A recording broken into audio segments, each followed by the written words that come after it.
What up mga solid subscribers, no? So, kamusta kayo dyan? Happy New Year sa ating lahat, no? Happy New Year dyan, no?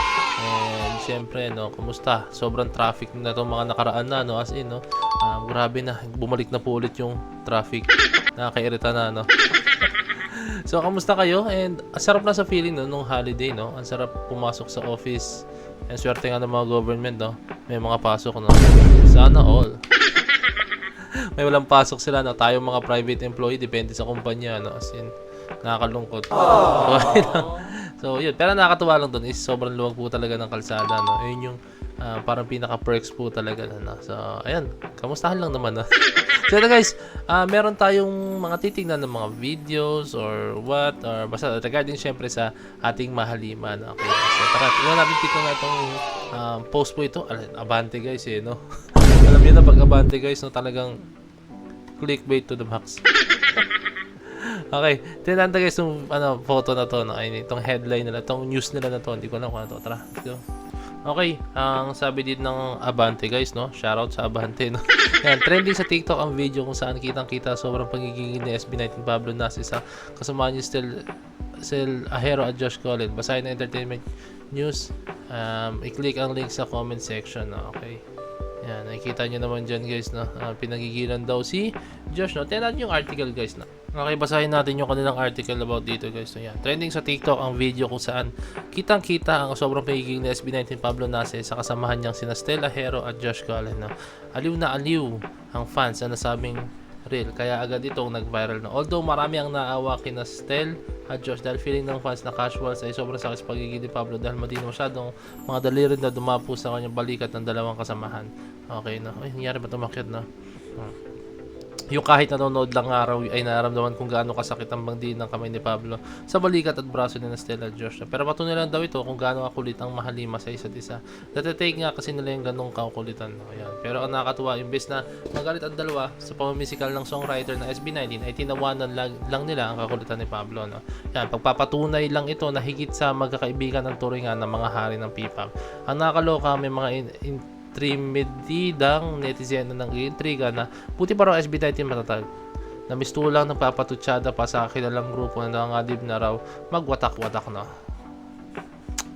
Hindi isang-ayon ng karamihan sa pag-nega na ito ng intriga ni netizens. Samantalang naging excited na pagbasa New Year sa fans ng SB19 dahil inabangan ng big concert nila Pablo, Stel, Josh, Ken at Justin na wakas at simula na trilogy concert finale, no? Igaganapin na on April 18 sa SMDC Festival Grounds, no? Solid yan guys, napakalaki ng venue niya tapos open, no? Ang solid, no? Yan guys, no?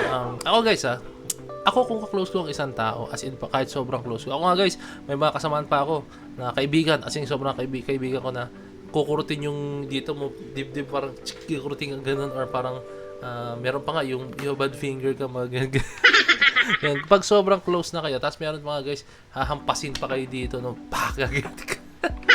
Alam niyo yun guys, so pag sobrang close kayo sa isa't isa, na talagang kahit anong gawin nyo sa isa't isa. Pero syempre, meron mga below the belt na. Pero yung mga kulitan, tamang kulitan na ganyan, na panggigigil or kung ano man, no?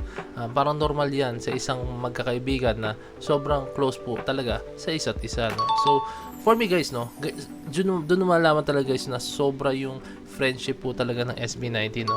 Hindi sila grupo na para magsama lang sa isang proyekto, hindi sila grupo na pinagsama lang para maging isang grupo, no? Hindi guys, talagang grupo sila na magkakaibigan po talaga na lagi na magkakasama. Hindi yung tinutupin na pag may project, okay, magsama tayo. Pero pag wala, kanya-kanya tayo. Hindi. Magkakasama sila guys na despite na kung ano man ang mangyari, magkakasama sila. True brotherhood po talaga. So, siguro yung iba may mga ganyan, no? Pero ibahin yung SB19 guys. Ang SB19 is talagang magkakasama sila ever since po talaga, no? So, hindi sila magkakasama on cam lang, pero off cam magkakasama pa rin po talaga sila, no? Sana solid po talaga yung kanilang pagkakaibigan, no? So kaya yung mga nagsasabi diyan guys na ang SB19 is parang binuo nga lang daw sila para po sa mga ganyang klaseng bagay, no? Hindi, talaga magkakaibigan na po talaga sila ever since po talaga, no? Okay, tingnan natin to guys, no? Meron pa dito, ay, very big shout po kay Miss O, no? Meron dito, panoorin natin, no? Yan, this foreign casual shared her reaction to SB19 at BGC's New Year's Eve 2026 countdown. Okay, tara. They got a lot of, I think they're Filipino, if I'm not mistaken, Filipino artists. They're playing some bangers, so Mismong nasa BGC siya. it's a good time.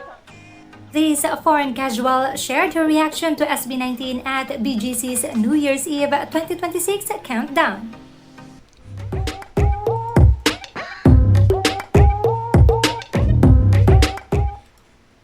Here's a foreigner who has spent the New Year's Eve at BGC countdown and has watched SB19 perform live for the first time. Walang liwanag. We have 1 more hour to go until the countdown, but they got a lot of, I think they're Filipino, if I'm not mistaken, Filipino artists.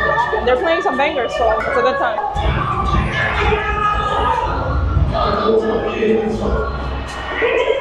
So makikita nyo, nasa mismong concert po talaga siya, no?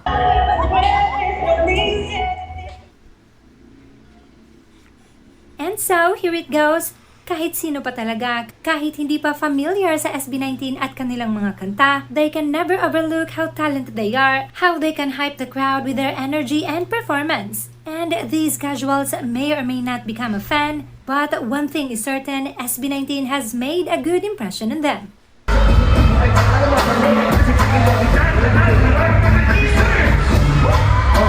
Guys, isa lang po yan sa mga fans or mga foreign fans or mga casual fans or kakapanood pa lang si SB19 na talagang na-amaze si SB19 ever since napanood nila ang SB19. No? So, natatandaan nyo pa ba yung time na kayo ay nanood ng SB19? Like, natandaan nyo ba yung unang beses nyo sila napanood live man or sa music video or sa kung saan man, no? Natatandaan nyo pa, no? So, kung ano yung naramdaman nyo before, ganun na naramdaman po ng mga fans ngayon or foreign fans na natagpuan pa lang po ang SB19, no? So, ganun kasi yung impact ng SB19, guys, no? Like, once na mapanood mo sila, once na makita mo sila on screen or mahook ka na po talaga sa isang kanta lang po nila, no?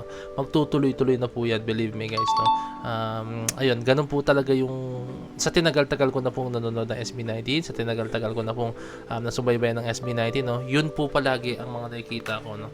Na pinapost, no? Once mapakinggan mo na isang kanta nila is magtutuloy-tuloy na po talaga yun, no? Kaya dyan, guys, kapag may makakilala kayo dyan, guys, ang gawin nyo, i-play nyo yung music pag magkakasama kahit isang beses lang.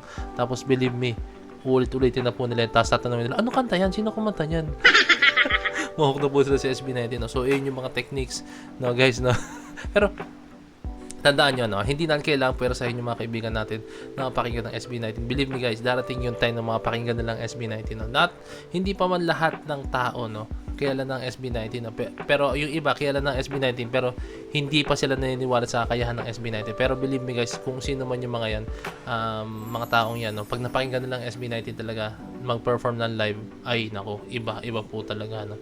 As in, talagang mapapawaw sila na masasabi nila, ala, Pinoy ba tong mga to? Kaya pala ng Pinoy mga ganong klaseng talento.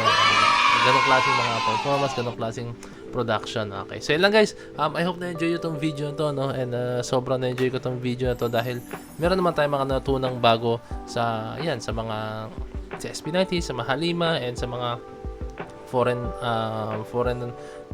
casuals, no? Kung paano nila ma-appreciate ang SB19, no? So, syempre, kindly leave a like, subscribe, and kindly ring the notification bell para alam nyo pag mag-release ng bagong video. So, this is Point signing out. Peace. Bless you.